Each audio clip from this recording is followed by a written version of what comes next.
आज जो हमारा विषय पर अध्ययन होने जा रहा है वह सामाजिक बोध पर होने जा रहा है। सामाजिक बोध के अंतर्गत जो कम्प्रीहेंशन रहता है, उस कम्प्रीहेंशन को पढ़ के जो आंसर देना रहता है, उसी के बारे में आज हमारा अध्ययन होने जा रहा है। तो कम्प्रीहेंशन क्या है? इंट्रोडक्शन ऑफ रीडिंग कम्प्रीहेंशन, अध्ययन बोध का परिचय। अध्ययन बोध जो है सो हर एक एग्ज़ाम के लिए इम्पोर्टेंट है। वो कोई भी एग्ज़ाम हो, साइंस, आर्ट, कॉमर्स, किसी फैकल्टी का बच्चा हो, सभी के लिए अध्ययन बोध इम्पोर्टेंट है। क्योंकि किसी भी फैकल्टी में अध्ययन बोध से अवश्य प्रश्न अध्ययन बोध जो है माइंड का, उसमें जो है सो माइंड से कैसे उसमें से प्रश्न निकाला जाता है, इसी आधार पर अध्ययन किया जाता है। उसमें कुछ कम्प्रीहेंशन पैराग्राफ दे दिया जाता है, उसी पैराग्राफ में से उसको आंसर देना होता है। वो पैराग्राफ को पढ़ के उसका निचोड़ में क्या आंसर है, उस के आधार पर आंसर देना पड़ता है। तो अध्ययन बोध के बारे में आज हमारा अध्ययन है। जो इंट्रोडक्शन ऑफ रीडिंग कम्प्रीहेंशन, अध्ययन बोध का परिचय। तो बोध या बुद्धि को सरल भाषा में कुछ इस तरह से परिभाषित किया जाता है। यह ज्ञान प्राप्ति एवं प्राप्त ज्ञान या सूचना का प्रयोग समस्याओं के समाधान के लिए कैसे किया जाए, यह जानने की क्षमता है। बुद्धि एक प्रकार से मानसिक क्षमता या संप्रदाय है। एल.एस. थर्स्टन ने बुद्धि को अमूर्त को ग्रहण, कैपेसिटी फॉर कंस्ट्रक्ट करने की क्षमता बताया है। उनके अनुसार हमारी प्राथमिक मानसिक क्षमता के मुख्य 7 अवयव हैं: मौखिक समझ, वर्बल कम्प्रीहेंशन, शब्द प्रवाह, वर्ड फ्रीक्वेंसी, संख्या बोध या सुविधा, नंबर फैसिलिटी, स्थान विषयक मानसिक चित्रण, स्पेचुअल विजुअलाइजेशन, साहचर्य स्मृति, एसोसिएटिव मेमोरी, अवधारणात्मक गति, परसेप्चुअल स्पीड और तर्क रीजनिंग। प्राथमिक मानसिक क्षमता को आगे 2 द्वितीयक क्षमताओं में वर्गीकृत किया जा सकता है। पहला, अस्थिर या द्रव बुद्धिमत्ता, फील्ड इंटेलिजेंस। इस प्रकार की बुद्धिमत्ता को नई समस्याओं का समाधान, नई स्थितियों में तर्क का उपयोग करने और पैटर्न की पहचान करने की क्षमता के रूप में परिभाषित किया गया है। स्थिर या सघन बुद्धिमत्ता, क्रिस्टलाइज इंटेलिजेंस। क्रिस्टलाइज इंटेलिजेंस क्या है? इस प्रकार की बुद्धिमत्ता को मुख्यतः अर्जित ज्ञान और अनुभव का उपयोग करने की क्षमता के रूप में परिभाषित किया गया है। जब शिक्षक कक्षा में विद्यार्थियों की शिक्षा दे रहा है तो वह अपने अर्जित ज्ञान और अनुभव का उपयोग कर रहा होता है। अगर आप एक नई भाषा सीख रहे हैं तो आप नई शब्दावली के शब्दों को याद करते हैं और समय के साथ अपनी शब्दावली में वृद्धि भी करते हैं, जो कि सघन बुद्धिमत्ता का अंश बन जाता है। रैन और मार्टिन के अनुसार अध्ययन बोध को एक परिच्छेद या गद्यांश के रूप में परिभाषित किया जा सकता है, जिस पर आधारित कुछ प्रश्न होते हैं जो कि विद्यार्थी की पाठ्य सामग्री और उसका अर्थ समझने की क्षमता का परीक्षण करते हैं। सरल शब्दों में कहा जाए तो अध्ययन बोध विद्यार्थी ने जो पठन किया है उसके प्राप्त करने की क्षमता का परीक्षण करता है।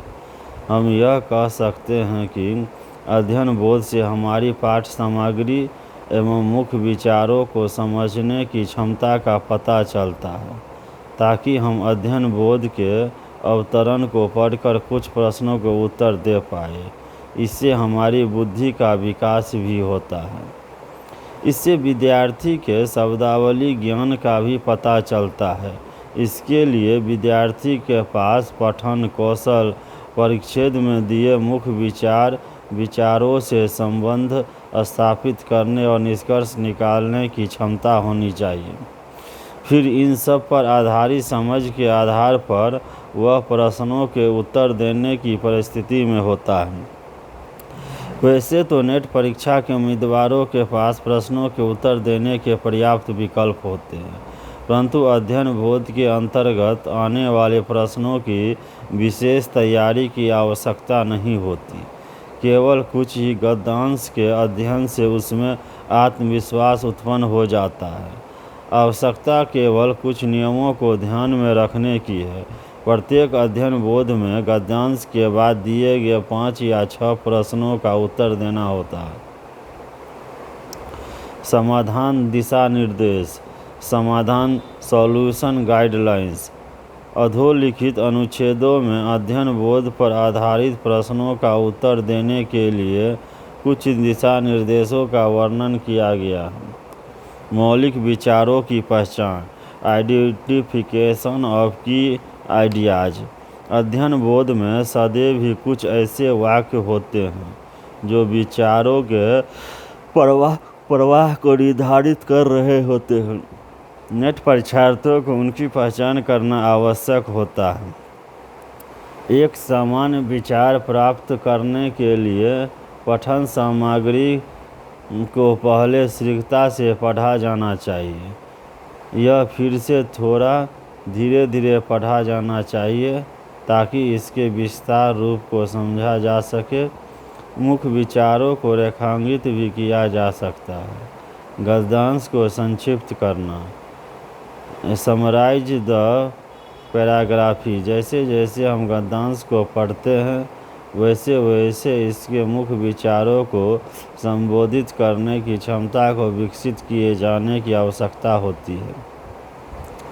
इससे अध्ययन बोध के समग्र विचार को समझने में सहायता मिलती है।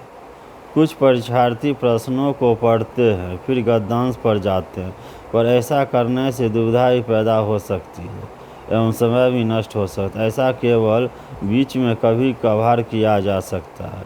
वाक्यकड़ी का निर्धारण करना, डिटरमाइन सेंटेंस लिंक। साधारणतः एक गद्यांश के भीतर वाक्य प्रत्यक्ष या आसानी से जुड़े हुए होते हैं। अभ्यास से इस तरह की कड़ी की पहचान करने से प्रमुख विचारों को याद रखने में सहायता मिलती है। स्वयं से पूछ, आस्क क्वेश्चन टू वनसेल्फ। जब भी संदेह की स्थिति हो परीक्षार्थी को स्वयं से प्रश्न करना चाहिए। उदाहरण के लिए, लेखक ने ऐसा उदाहरण क्यों दिया है? क्यों इस उदाहरण का उल्लेख किया गया है? दूसरे गद्यांश का उद्देश्य क्या है?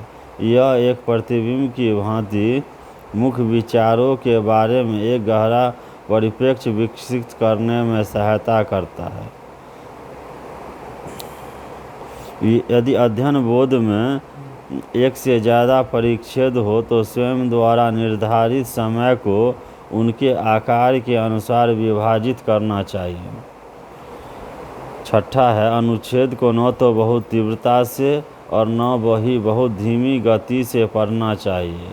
गति उतनी होनी चाहिए ताकि हम एक पठन सामग्री, लेखक का लहजा, संदर्भ, विचार एवं उनके परस्पर संबंध, लक्षित पाठक आदि के बारे में समान बूझ विकसित कर सकें।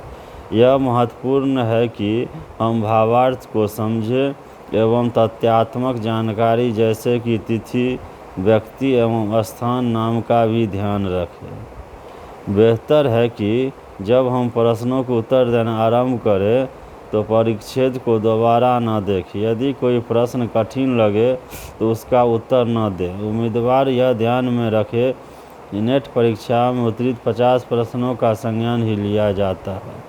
हमें इस बात का ध्यान रखना चाहिए कि हमारे स्वयं के विचार महत्ता नहीं रखते। हमें केवल लेखक के विचार और तथ्यों को समझना है एवं उसी के अनुसार उत्तर देना। अध्ययन बोध समाधान दिशा निर्देश, सॉल्यूशन गाइडलाइंस। अधोलिखित अनुच्छेद में अध्ययन बोध पर आधारित प्रश्नों का उत्तर देने के लिए कुछ दिशा निर्देशों का वर्णन किया गया है। मौलिक विचारों की पहचान करना, आइडेंटिफिकेशन ऑफ की आइडियाज। अध्ययन बोध में सदैव ही कुछ ऐसे वाक्य होते हैं जो विचारों के प्रभाव को निर्धारित कर रहे होते हैं। नेट परीक्षार्थी को उनकी पहचान करना आवश्यक होता है। एक सामान्य विचार प्राप्त करने के लिए पठन सामग्री को पहले शीघ्रता से पढ़ा जाना चाहिए। यह फिर से थोड़ा धीरे धीरे पढ़ा जाना चाहिए ताकि इसके विस्तार रूप को समझा जा सके। मुख्य विचारों को रेखांकित भी किया जा सकता है। गद्यांश को संक्षिप्त करना, समराइज द पैराग्राफ। जैसे जैसे हम गद्यांश को पढ़ते हैं वैसे वैसे इसके मुख्य विचारों को संबंधित करने की क्षमता को विकसित किए जाने की आवश्यकता होती है। इससे अध्ययन बोध के समग्र विचार को समझने में सहायता मिलती है। कुछ परीक्षार्थी प्रश्नों को पढ़ते हैं फिर गद्यांश पर जाते हैं, पर ऐसा करने से दुविधा भी पैदा हो सकती है एवं समय भी नष्ट हो सकता है। ऐसा केवल बीच में कभी कभार किया जा सकता है। वाक्य कड़ी का निर्धारण करना, डिटरमाइन सेंटेंस लिंक। साधारणतया एक गद्यांश के भीतर वाक्य प्रत्यक्ष या आसानी से जुड़े हुए होते हैं। अभ्यास से इस कड़ी की पहचान करने से प्रमुख विचारों को याद रखने में सहायता मिलती है। स्वयं से पूछताछ, ask question to out oneself. जब भी संदेह की स्थिति हो, परीक्षार्थी को स्वयं से प्रश्न करना चाहिए। उदाहरण के लिए, लेखक ने ऐसा उदाहरण क्यों दिया? क्यों इस उदाहरण का उल्लेख किया गया है? दूसरे गद्यांश का उद्देश्य क्या है? यह एक प्रतिबिंब की भांति मुख्य विचारों के बारे में एक गहरा परिप्रेक्ष्य विकसित करने में सहायता करता है। यदि अध्ययन बोध में एक से ज़्यादा परिच्छेद हो तो स्वयं द्वारा निर्धारित समय को उनके आकार के अनुसार विभाजित करना चाहिए। अनुच्छेद को न तो बहुत तीव्रता से और न ही बहुत धीमी गति से पढ़ना चाहिए। गति उतनी होनी चाहिए ताकि हम एक पठन सामग्री, लेखक का लिहाजा, संदर्भ, विचार एवं उनके परस्पर संबंध, लक्षित पाठक आदि के बारे में समान बूझ विकसित कर सकें। यह महत्वपूर्ण है कि हम भावार्थ को समझें एवं तथ्यात्मक जानकारी जैसे कि तिथि, व्यक्ति एवं स्थान नाम का भी ध्यान रखें। बेहतर है कि जब हम प्रश्नों के उत्तर देना आरंभ करें तो परिच्छेद को दोबारा न देखें। यदि कोई प्रश्न कठिन लगे तो उसका उत्तर न दें। उम्मीदवार यह ध्यान में रखे कि नेट परीक्षा में अतिरिक्त 50 प्रश्नों का संज्ञान लिया जाता है। हमें इस बात का ध्यान रखना चाहिए कि हमारे स्वयं के विचार महत्व नहीं रखते। हमें केवल लेखक के विचार और तत्वों को समझना है एवं उसी के अनुसार उत्तर देना है। अध्ययन बोध में संभावित प्रश्नों की मुख्य श्रेणियाँ। मेन क्वेश्चन कैटेगरीज इन रीडिंग कॉम्प्रिहेंशन। अध्ययन बोध में संभावित प्रश्नों की मुख्य श्रेणियाँ। अध्ययन बोध में संभावित प्रश्नों की मुख्य श्रेणियाँ। मेन क्वेश्चन कैटेगरीज इन रीडिंग कॉम्प्रिहेंशन। अध्ययन बोध प्रश्नों को निम्नलिखित श्रेणियों में विभाजित किया जा सकता है। अध्ययन बोध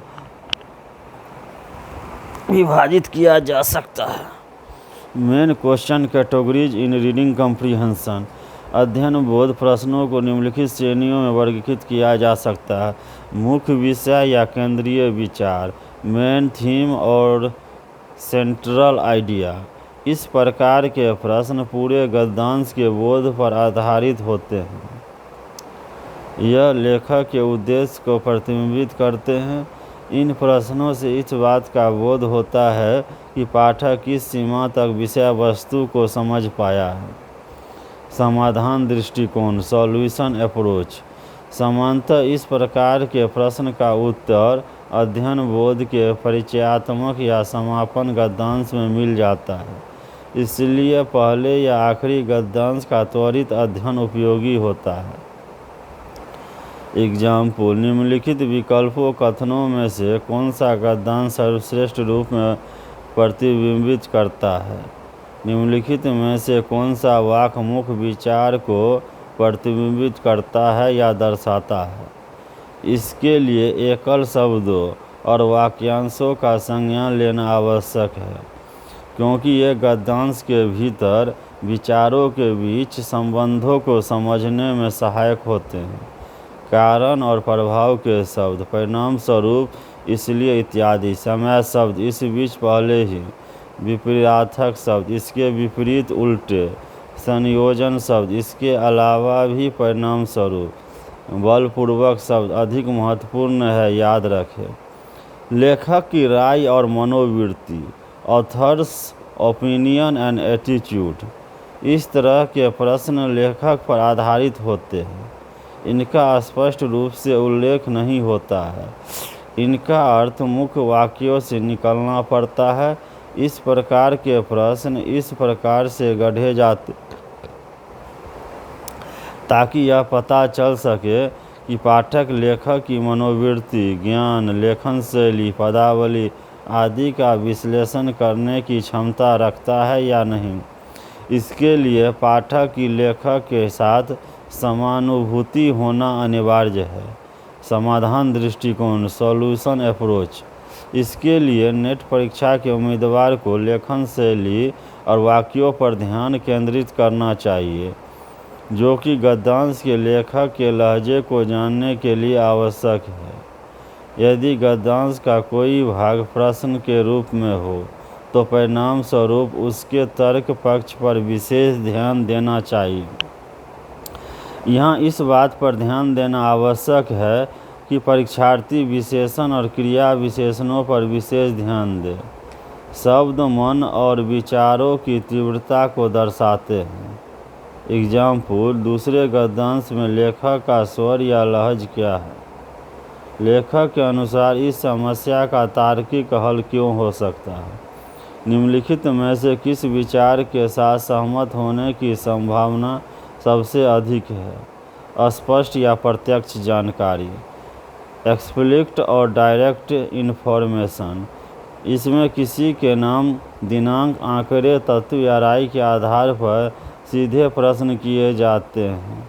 इनको पहले पठन के दौरान ही बिना कठिनाई के नोटिस किया जा सकता है। समाधान दृष्टिकोण, सॉल्यूशन अप्रोच। उत्तर विकल्प को प्रत्यक्ष रूप से गद्यांश में से चयन किया जा सकता है।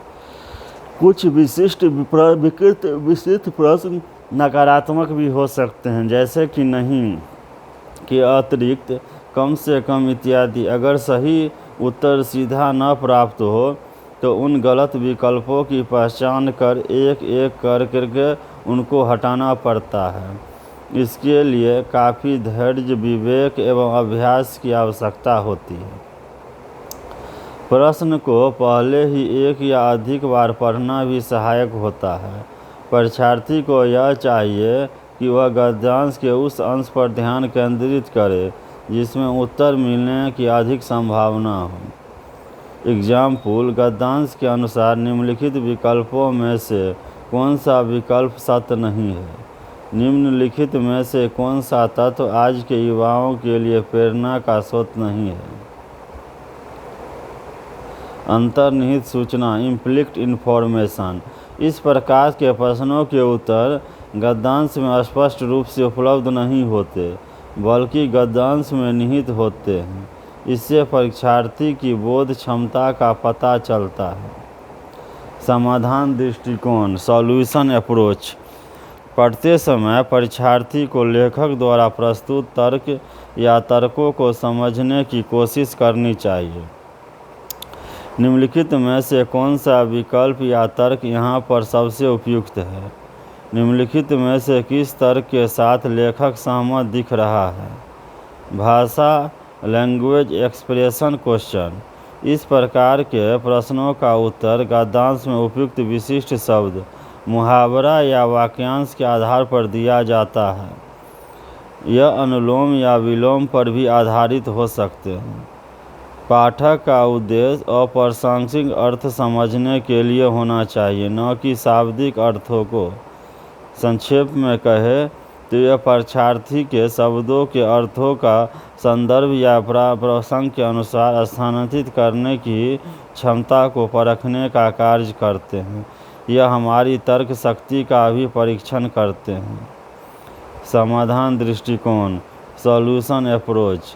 इस प्रकार के प्रश्नों का उत्तर गद्यांश के उस भाग को जहाँ से वाक्यांश को उठाया गया है दूसरी बार पूरी तरह से पढ़ने से दिया जा सकता है।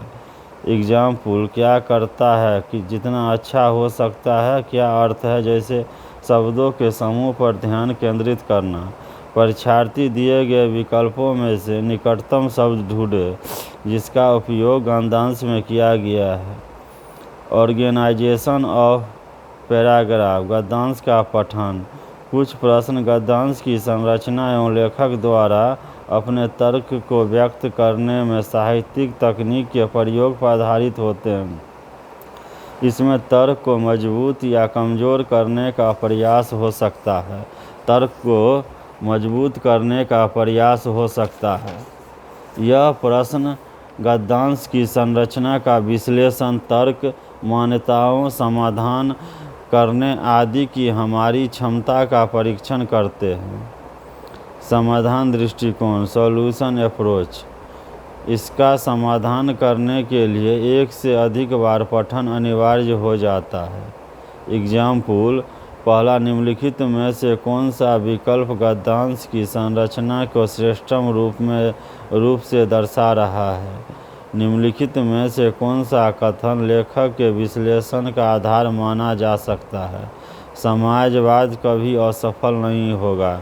इस धारणा की लेखक ने किस आधार पर विकसित किया है। अनुरूप तर्क एनालिजियस आर्ग्यूमेंट। एक उम्मीदवार से यह अपेक्षा की जाती है कि वह एक ऐसे विकल्प का चयन करे जो गद्यांश में वर्णित तर्क या अवधारणा के अनुरूप हो। इस प्रकार के प्रश्न भी हमारी समझ और विश्लेषण या समझने की क्षमता को परखना चाहता है। कोई भी दो या दो से अधिक उदाहरण जो कि तर्क पर आधारित हो, उनके संबंध को पहचानना इस प्रकार के प्रश्नों का उद्देश्य होता है। समाधान दृष्टिकोण सॉल्यूशन अप्रोच। इस प्रकार के प्रश्नों का उत्तर देने से पहले वाक्यों या उदाहरणों के मूल तर्क को संज्ञान में लेना है और फिर विकल्पों की तुलना तर्क के साथ करके उनका अलग करना है।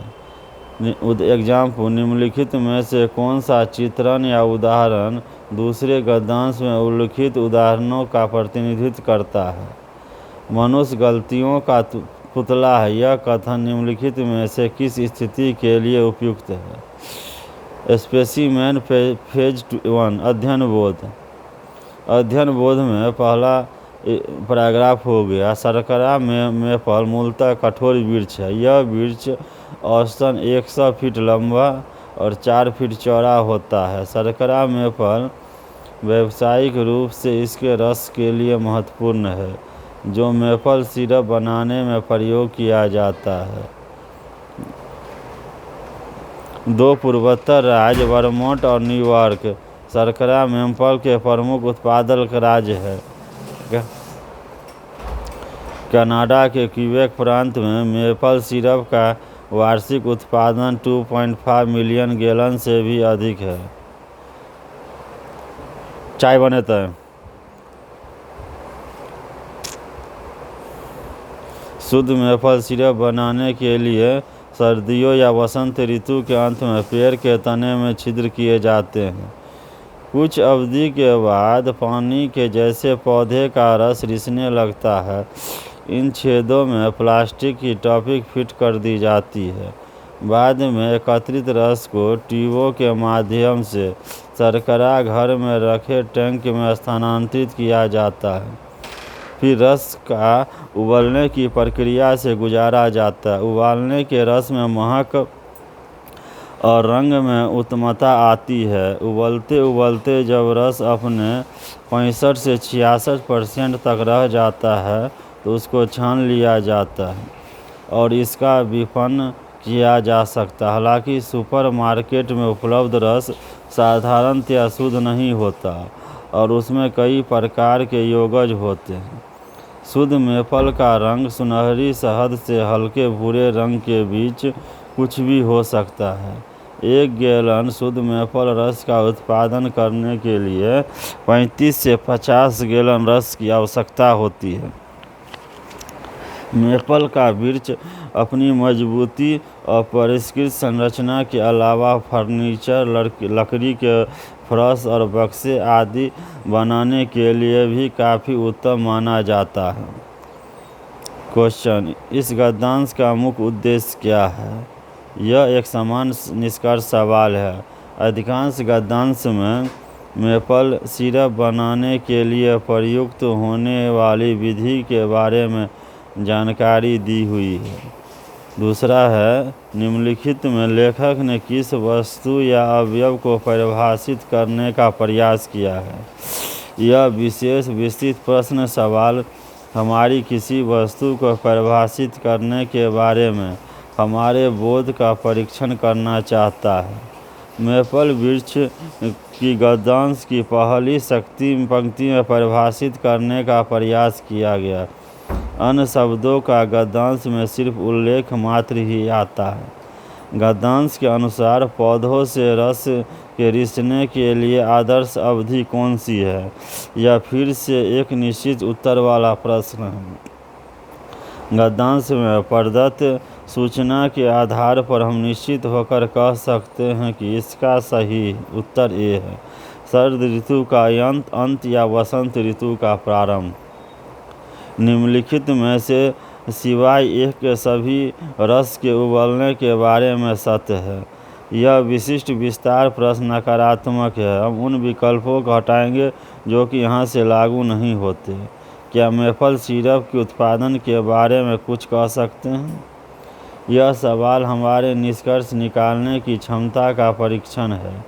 इस प्रश्न का सीधा उत्तर नहीं दिया गया, लेकिन गद्यांश को 2-3 बार पढ़ने के बाद हम निश्चित रूप से कह सकते हैं कि ये इसका सही उत्तर है।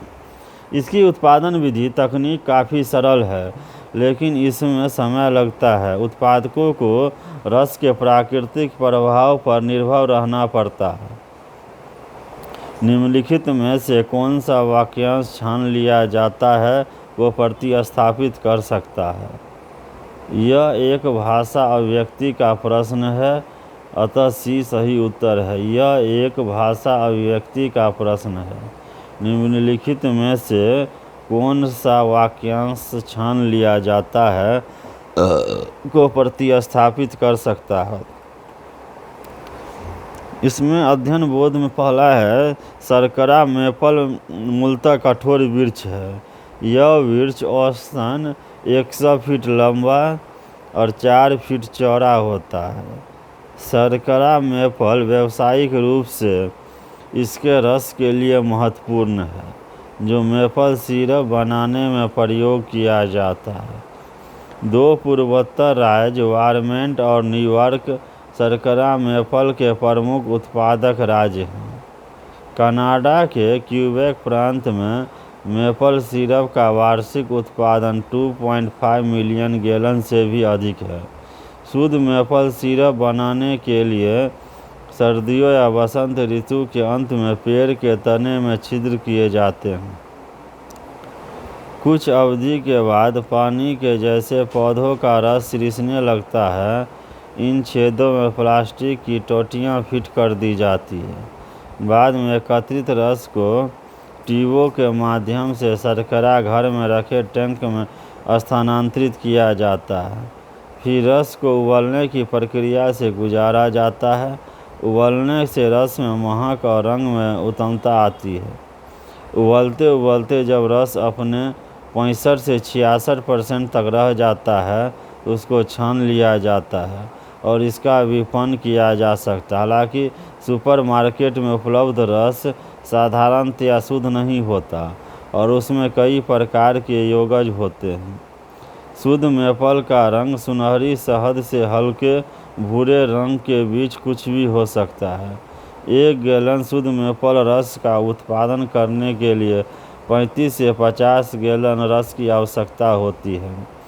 मेपल का वृक्ष अपनी मजबूती और परिष्कृत संरचना के अलावा फर्नीचर, लकड़ी के फर्श और बक्से आदि बनाने के लिए भी काफ़ी उत्तम माना जाता है। इस वाक्यांश का मुख्य उद्देश्य क्या है?